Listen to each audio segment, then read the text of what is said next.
আজকে সকাল সকাল একটা উইকেন্ড ট্রিপের জন্য বেরিয়ে পড়লাম। কোথায় যাচ্ছি সেটা তো এতক্ষণে ভিডিও ডিসক্রিপশন দেখে বুঝেই গিয়েছেন, বাট যাচ্ছি কাদের সাথে সেটা বলছি। তার আগে দেখুন সকালবেলা রাস্তায় কি সুন্দর বকুল ফুল পড়ে আছে। কোথাও ঘুরতে যাওয়ার জন্য ভোরবেলা বেরোবার মজাটাই আলাদা। যত ভোরবেলায় বেরোই ততই মজা লাগে। এই রাস্তায় পৌঁছে ওয়েট করছি আমার বন্ধুদের জন্য, ওরা কখন আসে। এই যে বলতে বলতেই এসে গেছে। এবার আমরা গাড়িতে উঠব আর যেতে যেতে বাকি সব কথা আপনাদের সাথে শেয়ার করব।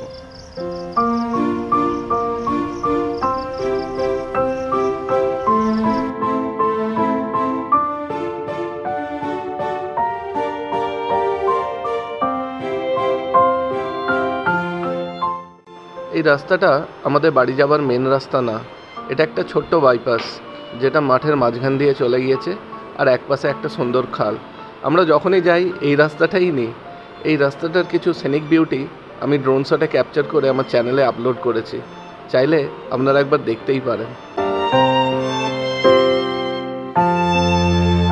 আমার একটা বন্ধুকে জোকা থেকে তুলে পাঠকপাড়ায় চা খেয়ে আমরা 6টা নাগাদ সেকেন্ড হুগলি ব্রিজে উঠে পড়লাম। কালকে রাত থেকেই খুব বৃষ্টি হচ্ছিল, আর আজকে সকালেও বাড়ি থেকে বেরোবার সময় আকাশটা ছিল খুবই ভার। কিন্তু যখনই সেকেন্ড হুগলি ব্রিজে উঠলাম বৃষ্টিটা ঝমঝম করেই এসে গেল। কিন্তু এই বৃষ্টিটা আমাদের খুবই ভালো লাগছিল এবং আমরা চাই আমাদের রাস্তায় যেন বৃষ্টিই হয়।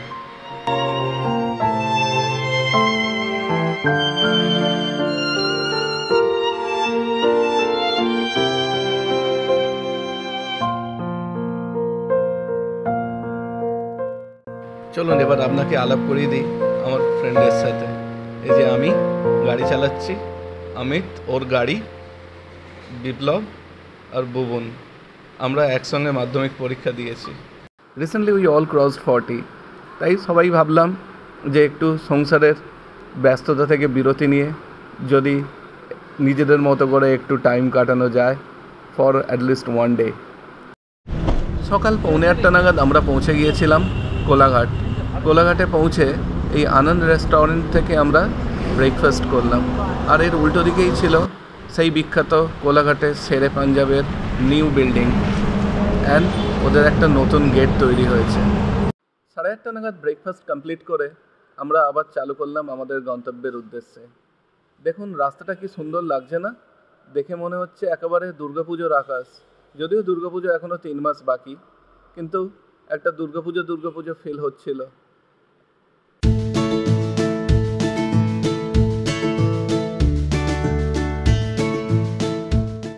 পৌঁছে গেলাম আমরা নন্দকুমারে। এখান থেকে ডান দিক দিয়ে বেঁকে আমাদের দীঘা রোড ধরতে হবে।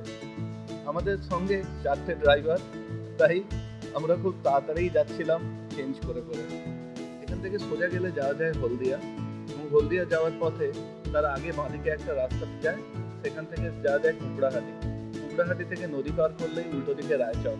আমরা বাইক নিয়ে এলে রায়চক থেকে নদী পার করে কুকড়াহাটি হয়ে নন্দকুমারে আসি, তাহলে আমাদের এত কলকাতা ঘুরে আসতে হয় না। দীঘা যাবো আর রাস্তার ধারে দাঁড়িয়ে ডাব খাবো না, এটা তো হতেই পারে না। তাই আমার বন্ধু গাড়ি থেকে নেমে শুরু করে দিল ডাব কেনার জন্য দাম দর। এক একটা ডাব 60 টাকা করে দিল। আর ডাব পছন্দ হচ্ছে না, আমরা শুরু করলাম আবার আমাদের জার্নি। বেলা 10:30 11টার সময় আমরা পৌঁছে গিয়েছিলাম তাজপুর সাইডের এই ভেড়িগুলোর পাশে। ওখানে দাঁড়িয়ে একটু ছবি তুলে দিলাম এবং তারপরে চলুন সোজা চলে যাই আমরা সমুদ্রে।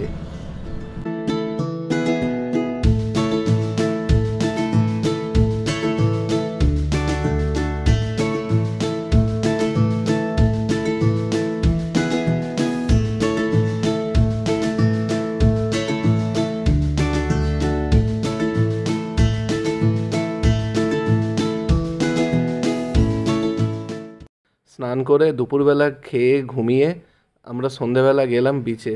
আজকে গুরু পূর্ণিমা ছিল, আর বিচে দেখেছেন চাঁদটা কি সুন্দর আর কত বড়।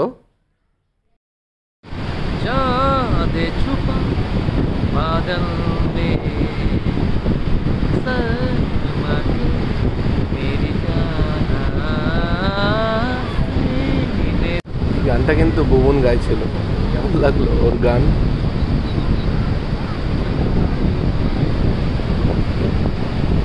পরের দিন ভোরবেলায় সমুদ্রে স্নান করতে যাব, আবার গিয়ে দেখি সমুদ্রের এই অবস্থা।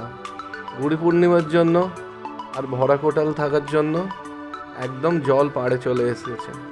দূরে দেখছেন ওই স্যাকগুলো, যেগুলোয় বসে লোকে মাছ ভাজা খায়, ওইগুলোর কাছেও যাওয়া যাচ্ছিল না।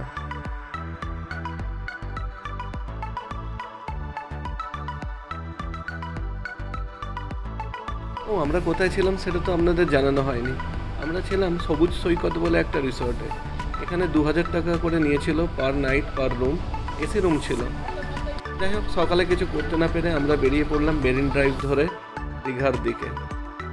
এই মেরিন ড্রাইভটা কিন্তু এখন দীঘার নতুন আকর্ষণ। প্রত্যেকেই প্রায় মন্দারমণি বা তাজপুর থেকে এই মেরিন ড্রাইভ হয়ে দীঘা যায়, বা উল্টো দিক থেকে দীঘা থেকে ফেরবার সময় এই মেরিন ড্রাইভটা ধরে।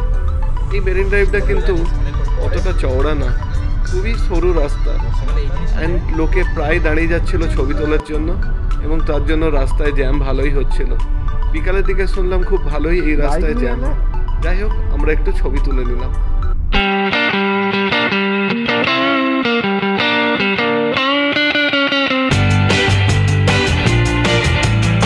মেরিন ড্রাইভের পাশে এখন অনেক নতুন নতুন প্রপার্টি হচ্ছে। এরকমই একটা প্রপার্টি ছিল হোটেল মুন, যেখানে আমরা দাঁড়িয়ে গিয়েছিলাম চা খাওয়ার জন্য, এবং আমাদের গাড়িটা যাতে পার্ক করতে পারি এবং মেরিন ড্রাইভের ধারে দাঁড়িয়ে কিছু ফটো তুলতে পারি। তো আপনারা যদি মেরিন ড্রাইভের পাশেই থাকতে চান তাহলে হচ্ছে এই হোটেলগুলো দেখতে পারেন। এখানের একটা ডিসঅ্যাডভান্টেজ হলো এখানে কোনো বিচ নেই, আর এখানকার অ্যাডভান্টেজেসগুলো হলো এটা একদম সি সাইডে। তো আপনি রাত্রেবেলা যখন পূর্ণিমা থাকে তখন পূর্ণিমার সুন্দর জ্যোৎস্না এই চেয়ারগুলোয় শুয়ে খুব সুন্দর উপভোগ করতে পারবেন। চা খেয়ে দিয়ে আমরা বেরিয়ে পড়লাম শঙ্করপুর হয়ে দীঘা যাওয়ার জন্য। এই রাস্তাটা কিন্তু খুবই সুন্দর থাকবে, এবং আমরা যখন 2 বছর আগে চাঁদিপুর থেকে ফিরছিলাম তখন শঙ্করপুর থেকে এই রাস্তাটা বন্ধ ছিল। তো আমরা এইবারে ওই অপরচুনিটিটা আর মিস করতে চাই না, তাই আমরা বেরিয়ে পড়লাম শঙ্করপুর হয়ে দীঘা।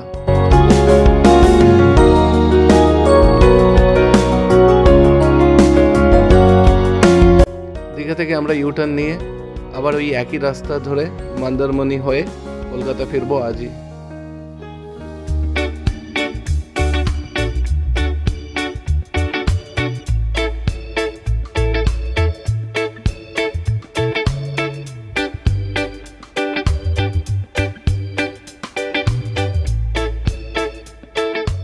আমাদের এই ব্লগটা অনেকটাই লম্বা হয়ে গেল।